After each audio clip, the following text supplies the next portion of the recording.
Olá, eu sou Borges Júnior. No programa de hoje vamos falar sobre o projeto Pupox. Para falar sobre esse assunto, recebemos a professora doutora em odontologia pela Universidade Federal do Maranhão e professora da Universidade Selma, Cirene Piazeira. Professora, seja bem-vinda. Obrigada, bom dia. Começo lhe perguntando, professora, o que é o Pupox e como é que surgiu a ideia de criar esse dispositivo? O Pupox ele vem sendo criado desde a minha dissertação de mestrado, né? A gente tinha que avaliar de uma forma diferente o órgão pulpar. O órgão pulpar, para quem não sabe, é o órgão que está dentro do dente, que é onde tem os nervos e os vasos. É o órgão que fica doente, é o que a gente faz o canal. Seria a polpa, que chama vulgarmente chamado de polpa dentária. Então, a gente estava trabalhando com pacientes falcêmicos. Esses pacientes, eles têm necrose dessa polpa, mas eles têm a necrose pela vasoconstricção no ápice do dente, né?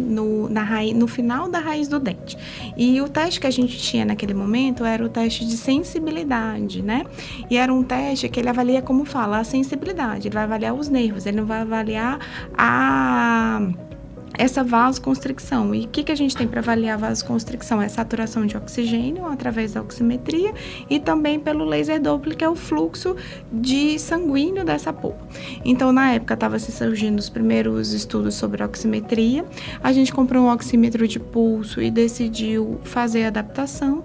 Porém, é uma ferramenta que é feita por uma adaptação por uma pessoa que não tem tanta expertise em engenharia, né? Então, o que a gente decidiu fazer? A gente continuou com os trabalhos desse jeito e agora a gente descobriu com a explosão da IA, né? Porque a IA já tem de um tempo, a gente descobriu a possibilidade agora de poder fazer um oxímetro voltado para o dente, né? Porque o que a gente tinha até o presente, o que a gente tem na literatura até o presente momento? Que a oximetria, ela funciona, mas ela é feita com oximetria de pulso. Aquela que é feita por dedo, ela é adaptada para o dente. O que a gente precisa? A gente precisa fazer um aparelho que seja mais ergonômico e que a gente tenha, a partir daí, a filtragem dos sinais para o dente, que é uma estrutura dura, e o dedo é uma estrutura mole, é um tecido mole. A senhora já deu indicativos aqui em relação a esse segundo questionamento, mas pedi para a senhora falar de forma mais específica sobre como é que funciona esse aparelho, o que é que ele faz quando ele chega a encostar no dente. Quando a gente tem a morte da polpa, né? Ou quando a gente tem a morte ou quando a gente tem inflamação, a gente vai ter uma variação do fluxo sanguíneo. E essa variação de fluxo sanguíneo, como eu disse, a gente pode avaliar a partir da saturação de oxigênio ou a partir da quantidade de fluxo sanguíneo. A gente, na oximetria, trabalha com a quantidade de oxigênio. Então, se essa polpa ela está inflamada, você vai ter uma maior irrigação sanguínea para tentar sanar essa inflamação. Então, teoricamente, você vai ter uma maior saturação de oxigênio. Ponto. Quando você tem a polpa morta, você não tem mais fluxo sanguíneo ali. Então, você não vai ter, ou você vai ter um fluxo menor, ou você não vai ter fluxo ali. Então, essa é a proposta da oximetria, né? Por quê? O que acontece? Vou voltar lá para o teste de sensibilidade. O teste de sensibilidade avalia nervos, fibras sensitivas. E é sabido também na literatura que essa polpa, que é composta por nervos e vasos, primeiro você tem a morte dos vasos para depois ter a morte desse nervo.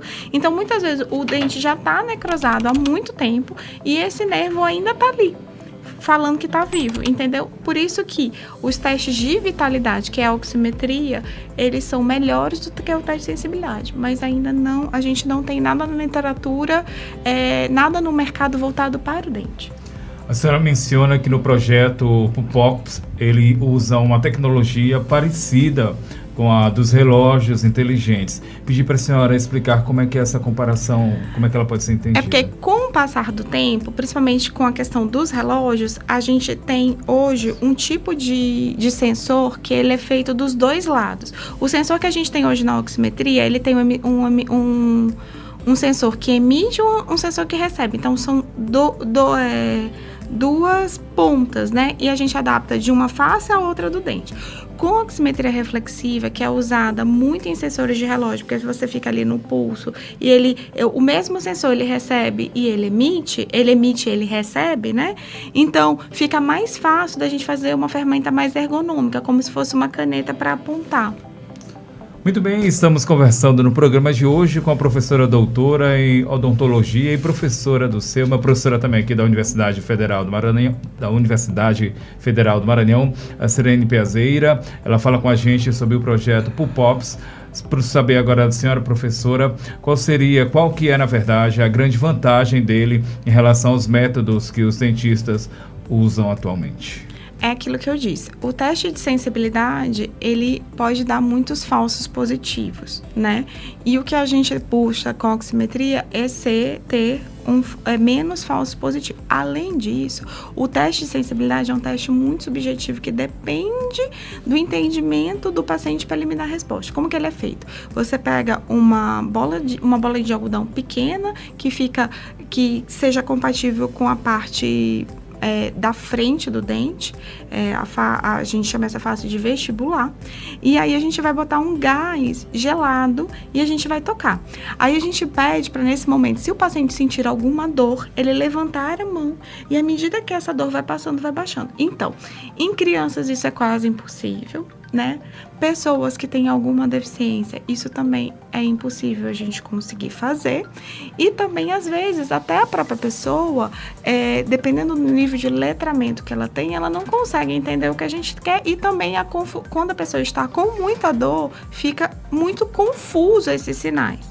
Então, por isso também, a outra questão é que vai ser uma ferramenta objetiva, onde a gente não precisa que o paciente nos retorne o nível de dor que ele está sentindo.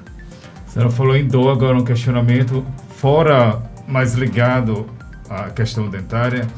A dor é associada à questão do nervo, não é isso? Isso. O que aconteceria se tirassem os nervos de todos os dentes?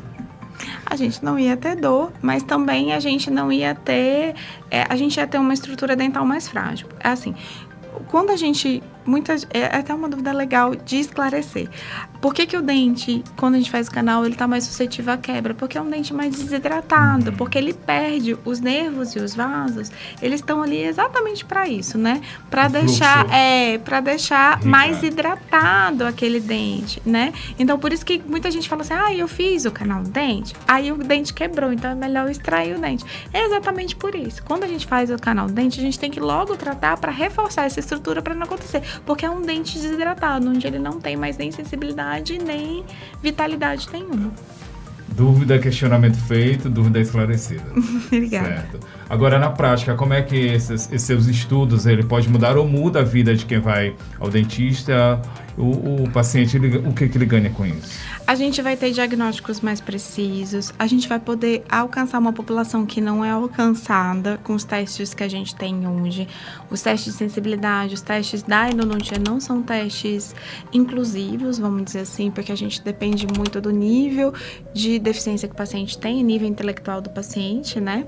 Além disso, a gente pode fazer uma disruptura no modo como a gente diagnostica no mundo, né? Porque todo mundo está atrás de ter um padrão da oximetria, né? Qual que é a quantidade de saturação, mas com a ferramenta que a gente tem hoje, com as adaptações que a gente tem, o nosso grupo acredita que não é por aí. A gente tem que, além disso tudo, fazer um aparelho voltado para o dente, porque o dente são estruturas totalmente diferentes do dedo, e a gente precisa dessa filtragem de sinal. Iniciativa pertinente, importante e relevante, projeto aí que conta com o apoio do Inova Maranhão e também da FAPEMA. Saber da senhora qual a importância desse apoio para transformar aí a pesquisa em um produto que chegue aos consultórios. A gente acabou de passar, né? A gente passou em primeiro lugar no PSIM, que é o antigo Inova Maranhão, que é sobre startups. Então, com isso, a gente vai conseguir fazer o protótipo para que a gente possa chegar em editais de maior financiamento, para que a gente possa botar para funcionar. E o mais legal é que é uma proposta de base científica feita dentro do programa de pós-graduação de odontologia da Universidade SEUMA. Então, todo mundo que está na equipe ou são professores ou são alunos de mestrado e doutorado. Recebemos a professora doutora em odontologia pela Universidade Federal do Maranhão e professora da Universidade SEUMA, Sirene Piazeira. Ela falou com a gente sobre o PUPOPS, projeto com apoio do Inova Maranhão e também da FAPEMA, a Fundação de Amparo à Pesquisa e ao Desenvolvimento Científico e Tecnológico do Maranhão. Muito obrigado pela sua participação aqui com a gente. Obrigada a vocês. Até o próximo programa.